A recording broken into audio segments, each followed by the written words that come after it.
Me chamo David, sou da Ilha Quadrangular do bairro do Prado, mais precisamente aqui, mais específico no bairro do Rio Bonito.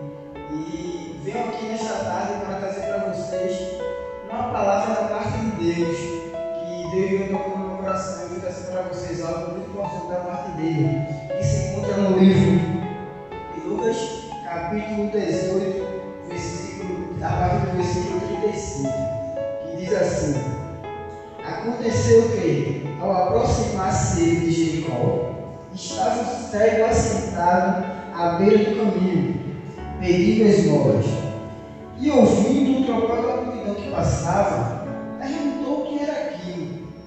Anunciaram-lhe que Jesus, o Nazareno, passava. Então ele clamou: Jesus, filho de Davi, tem compaixão de mim. E os que iam na frente o repreendiam para que se calasse. Ele, porém, cada vez mais gritava: Filho de Davi, tem misericórdia de mim. Então parou Jesus e mandou que o trouxesse. E tendo ele chegado, perguntou-lhe: Que queres que eu te faça? Respondeu ele: Senhor, que eu torne a ver. Então Jesus lhe disse: Recupera a tua vista, a tua fé te salvou, glória a Deus. Imediatamente tornou a ver e seguiu glorificando a Deus. Também todo o povo, vendo isto, dava louvores a Deus. Amém? Meus irmãos, essa passagem é uma passagem bastante conhecida, a passagem da cura do cego de Jericó e algumas outras traduções da cego Bartimeu, que era como ele era designado na Bíblia. A Bíblia não informa qual era o nome desse homem. A Bíblia informa simplesmente que ele tinha uma fé incomparável. Uma fé incomparável. O porquê que aconteceu isso com o cego Bartimeu? Ele era filho de Timeu, um homem muito respeitado na época dele. Fazia parte da parte militar da sua época, era um cara muito respeitado. Isso que aconteceu com o filho dele foi algo por conta da culpa do que o pai dele tinha feito, que foi o seguinte: o pai dele era um cara muito respeitado e um poder aquisitivo alto, e aconteceu que quando o governo romano foi para a cidade, tudo que Timeu tinha foi confiscado, foi retirado, tudo foi tirado dele. E aconteceu que ele se revoltou, ele ficou um cara revoltado. E como ele tinha habilidades militares, ele sempre atacava o pessoal, o povo romano, por conta disso. E aconteceu que o filho dele foi tirado os olhos dele foram arrancados. Ele era cego pelo motivo e os olhos dele sido arrancados. Não foi algo que ele ficou cego por material, não. Os olhos dele foram arrancados vamos assim dizer, como um castigo que o povo romano deu a ele por coisa que o pai dele tinha feito. E hoje em dia acontecem muitas coisas em relação a isso. Às vezes o ser humano fala coisas sem saber o que pode acontecer com seu filho futuramente. E nós temos que segurar nossa língua muitas vezes em relação a isso. Mas há algo muito importante e interessante nessa passagem. Jesus, neste momento, ia passar pela cidade de Jericó. Essa era a primeira e a última vez que Jesus estava passando pela cidade. Mas por que, irmão Deus? Era a primeira e a última vez que Jesus estava passando por essa cidade. Porque Jesus estava indo para o caminho, vamos assim dizer, da sua crucificação. Jesus estava passando por ali, mas ele estava indo para o caminho da crucificação dele. Então, tipo, ali seria a última vez que ele estaria passando por ali. E o cego Bartimeu era a última vez que ele estava ouvindo Jesus. Na verdade, era a última vez que ele estava ouvindo Jesus, perdoe. A última vez que ele estava ouvindo Jesus. E o que eu quero dizer com isso? Muitas vezes na nossa vida, nós temos oportunidades. E nós temos que saber agarrar as oportunidades em nossas vidas. Nós temos que saber que oportunidades não são para serem desperdiçadas, são para serem agarradas. Aqui, nessa exata passagem, o cego Bartimeu, ele agarrou a oportunidade que ele teve, a única oportunidade que ela teve. Nós hoje em dia temos o privilégio de ter várias oportunidades, mas ele teve essa única e ele agarrou com unhas e dentes, aleluia. Ele não deixou para uma próxima. Ele poderia muito dizer, não, ele está passando por tanta gente, as pessoas estão reclamando que eu estou importunando o mestre. Eu vou esperar ele ir. Quando ele voltar, eu procuro um jeito de falar com ele com mais calma. Mas não. Isso foi algo impressionante que ele fez. Ele não deixou que a oportunidade passasse. Ele foi, clamou até Jesus. As pessoas chegaram a dizer que ele não gritasse somente quando era o mestre, mas ele não se importou com a multidão, ele não se importou com o que poderia acontecer. Ele agarrou a oportunidade e ele clamou cada vez mais. Irmãos, não se apavorem, não se apoiem, não fiquem intimidados quando alguém disser que você não é capaz, quando alguém disser que você não pode, quando alguém disser não, até aí para ti tá bom, porque além disso tu não vai conseguir. Vai à frente, que Deus está contigo. Não fica acuado quando alguém chegar a dizer que você não pode fazer. Não escuta. Faz como o cego Bartimeu. Aproveita a oportunidade. Aproveita a oportunidade, porque essa oportunidade pode ser a última da sua vida. Então aproveita, tem fé em Deus, crê que Deus pode fazer coisas impressionantes e impossíveis na tua vida, para que tu venha conseguir todos os teus objetivos. Aleluia.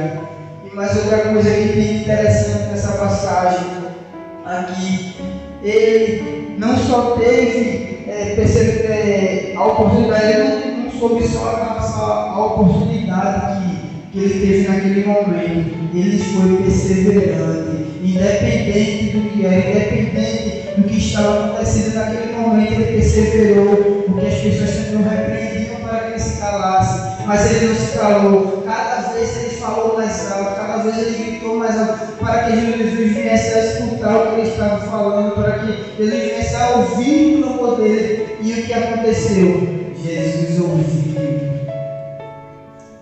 ouviu, mandou que trouxesse ele para perto de Jesus. E Jesus pergunta a ele: que queres que eu te faça? Jesus já sabia da pergunta dele. Jesus já sabia do que ele queria.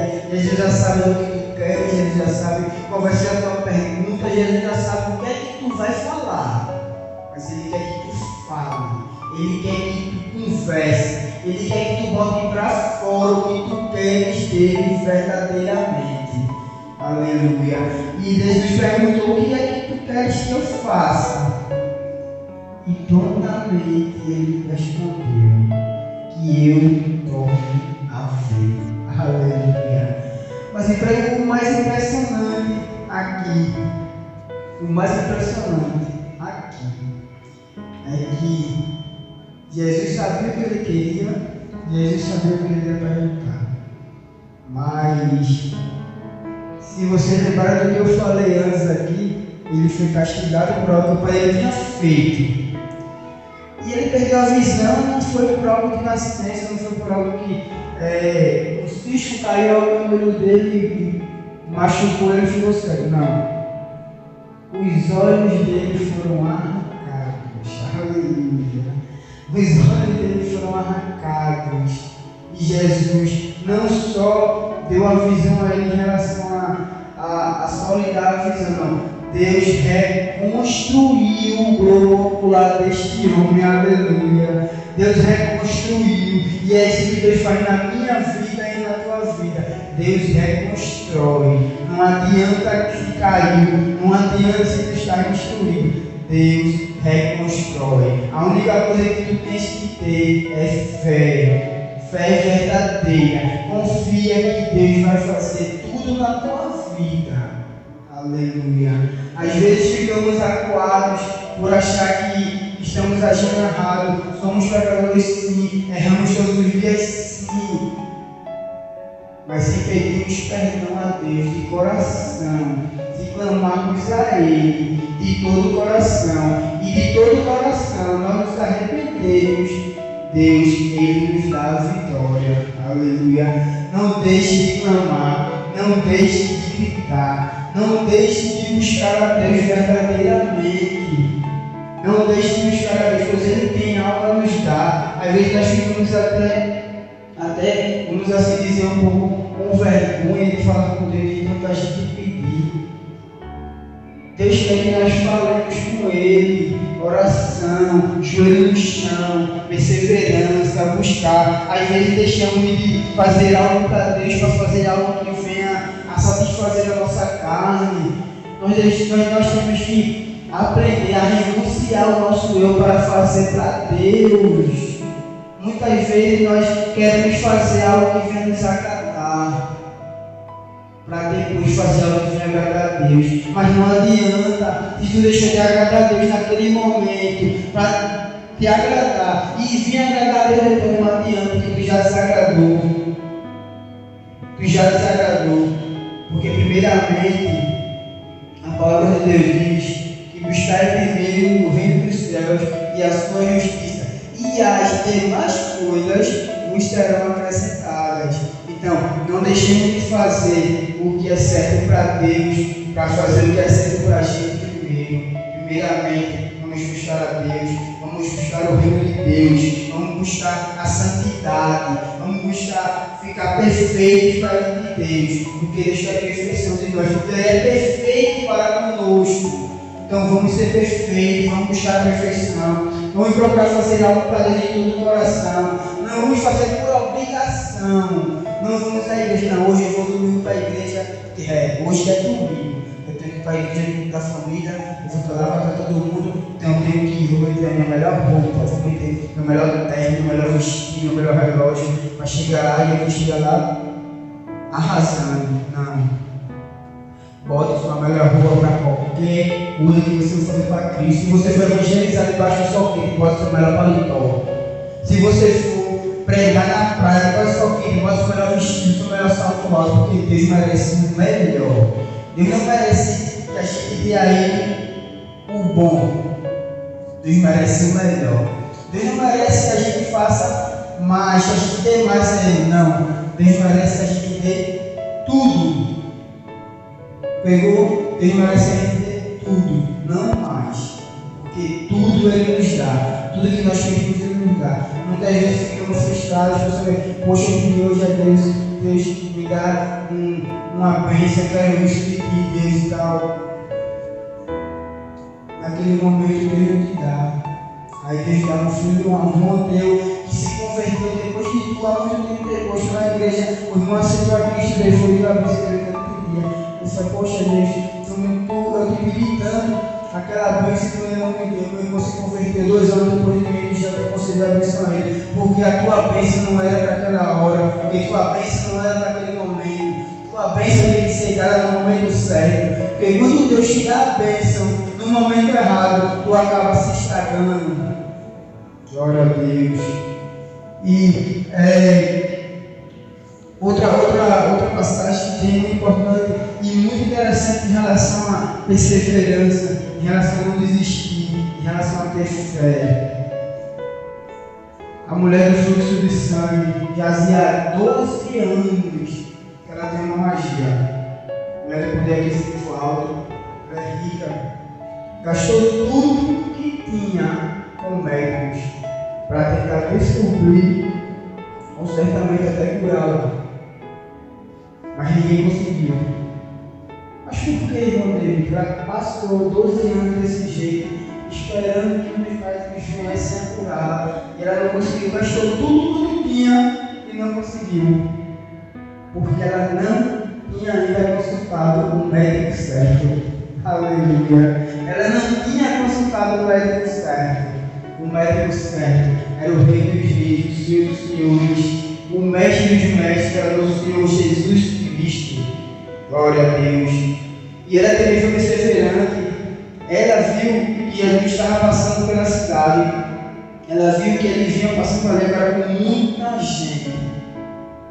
Primeiro, na época dela, ela era uma mulher. Ela tinha hemorragia constante. Ela era uma mulher que era obrigada a ficar afastada da sociedade. Ela era rejeitada, ela era humilhada. Mas ela era fiel, ela era perseverante. Porque no momento que Jesus ia passando, ela viu que não tinha como ela chegar perto de Jesus. Primeiramente, ninguém ia deixar. Segundo, ela correu o risco de ser espancada, de ser mais humilhada do que já era. Mas da mesma forma, ela teve fé. Ela teve muita fé. Porque ela mesma disse: não, eu irei até lá. Porque se eu ao menos tocar na orla da sua veste, eu serei curada, glória a Deus. Ao menos tocar. Não, pense direitinho, que fé impressionante desta mulher. Ela disse que se eu ao menos tocar na veste do Senhor Jesus Cristo, eu serei curada. Que fé impressionante é essa? Se só tocar num pedaço de roupa. E ela foi perseverante, ela não se acuou, ela foi firme no que ela queria, ela teve fé que poderia ser curada pelo médico dos médicos.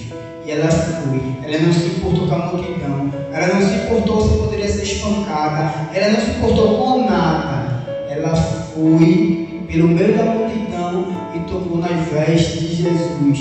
E no momento que ela tocou, o sangue estancou. Glória a Deus. Irmãos, o sangue estancou. E Jesus ainda pergunta: quem me tocou? E os que estavam acompanhando esse mestre, tantas pessoas a ficar batendo por toda a multidão. E o Senhor ainda pergunta: quem me tocou? Eu pergunto: quem me tocou? Porque eu senti que de mim saiu poder. Glória a Deus. Ele sentiu que dele saiu poder. Porque muitas pessoas tocavam nele naquele momento. Muitas tocavam, esbarravam, tocavam.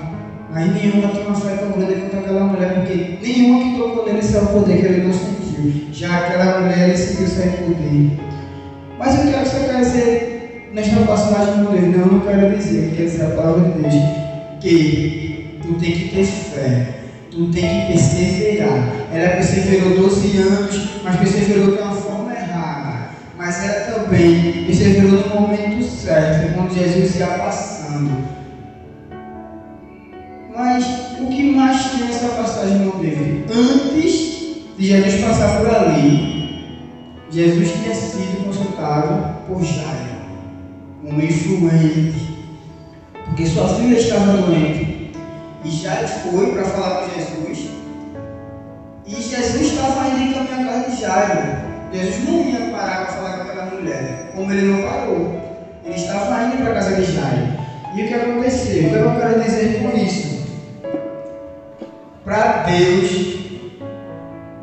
fazer um milagre na tua vida, para Deus fazer uma cura, para Deus transformar a vida do filho dele, não necessita de ficha de espera, não necessita de ordem de chegada, aleluia, porque Jairo pediu primeiro. Jairo foi lá clamar primeiro, chamando Jesus para que Jesus fosse na casa dele, para que ele viesse curar a filha de Jairo. Mas quando Jesus foi passando, a mulher recebeu o seu milagre primeiro. Então eu quero dizer: não importa se tu pediu agora, não importa se teu irmão pediu há tanto tempo atrás, o que pode ter que ter fé, que Deus ele dá um milagre, dá a vitória na hora que ele quer e bem entende, aleluia. Não importa que você está ali há tanto tempo pedindo e o milagre que você quer ainda não chegou. Não se importe com isso. Poxa Deus, como eu falei anteriormente, às vezes a gente pede algo agora e o irmão da gente que se converteu 2 anos depois da gente, que a gente viu esse convertência, a gente convidou ele para a igreja. O Espírito Santo tocou, ele aceitou Jesus como o Senhor Salvador da vida dele. Ele recebeu um milagre antes de você. Mas não se preocupe, que o teu milagre está guardado. Só não era a hora exata que Jesus queria te dar. Então aguarda. E quando Jesus dá o milagre na hora certa, as coisas serão muito melhores. Glória a Deus. Aleluia. Deus é maravilhoso, Ele nunca faz nada que seja. Ele nunca faz nada que seja imperfeito. Tudo que Ele faz é perfeito. Porque essa é uma trajetória de 12 anos para que seu milagre chegasse. 12 anos para que seu milagre chegasse. E seu milagre chegou. Mas quero dizer com isso também. O milagre dela chegou. Mas quando Jesus foi passando, ela não chegou e ficou lá não. Sentada, esperando Jesus vir até ela para tocá-la e ela ser curada. Não. Ela foi até ele. Ela perseverou. Então, irmão, não fica sentado esperando pela tua bênção. Não fica acomodado esperando Jesus e colocar a mão sobre a tua vida. Tu tem que buscar, tu tem que ir atrás, tu tem que perseverar. Porque em vitória quem persevera, aleluia. Então persevera, corre atrás, busca, clama, se ajoelha, se humilha perante Cristo. Que tua vitória vai vir quando tu menos esperar. Amém? Irmãos, essa foi uma mensagem rápida que eu queria passar para vocês sobre o quanto Deus é importante em nossa vida, sobre o quanto Ele faz maravilhas em nossa vida. Então não deixe de perseverar, não deixe de buscar, não deixe de correr atrás dos seus objetivos, mas sempre confiando em Deus. Nunca vá buscar conselho de pessoas fora. Jesus, Ele pode dar tudo você. Tudo que você quiser, você pode consultar aqui. Que aqui é quando Jesus fala conosco. Consulta. Que aqui é a melhor enciclopédia que existe na face da terra. Busca. Que Jesus vai te dar a vitória. Amém? E antes de mais nada, eu queria convidar todos vocês a vir culto jovem na igreja quadrangular no bairro do Prado, aqui na rua Miramar, todos os sábados às 16 horas. Nós estamos aqui reunidos todos os sábados para cultuarmos a Deus, para trazer algo para Deus. Antigamente eu costumava dizer que eu ia para a igreja para receber da parte de Deus, mas não, eu vou agora para a igreja para dar o meu a Deus, para dar o meu louvor, minha adoração. Então, sintam-se convidados. 16 horas, todos os sábados, aqui na igreja da Quadrangular, no bairro do Prado, na rua Miramar. Não deixem de vir. Que Deus abençoe vocês, abençoe seus familiares e que Ele direcione vocês pelo caminho correto. Amém? Fiquem na paz. Jesus, amém.